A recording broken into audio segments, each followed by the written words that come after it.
It is spring of the year of the reductive quokka, and Maustria is in flames. The Society of the Black Whiskers have risen up and seized many cities across the nation, leaving the Council of Nobles in shock and confusion, which is complicated when two large forces are detected marching on the Bergkaese, the royal capital.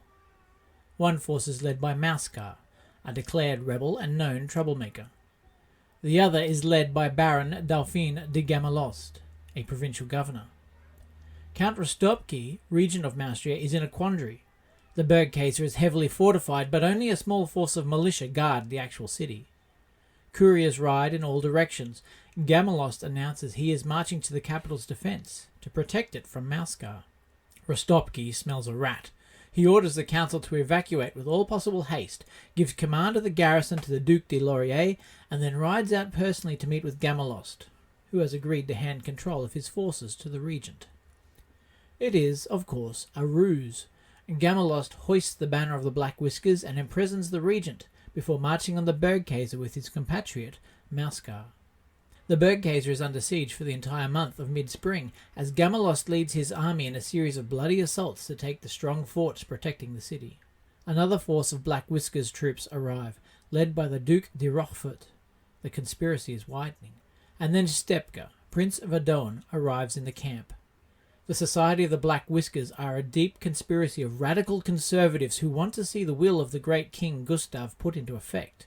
They despise the rich aristocrats who exploit their positions and, to their mind, have tried to destroy Gustav's legacy.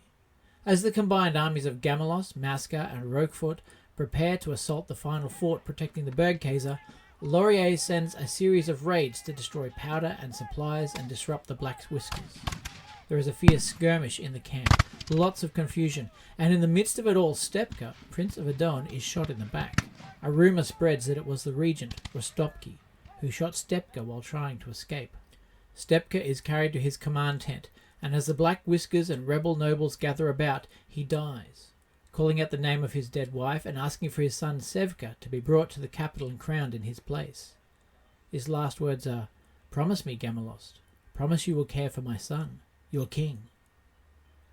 In the first week of late spring, a full 12 months after our campaign began, Sevka, heir of Adon, is taken through the streets of the Bergkaese to see his father laid to rest in the crypt of the prophet, the vault of the kings of Maustria.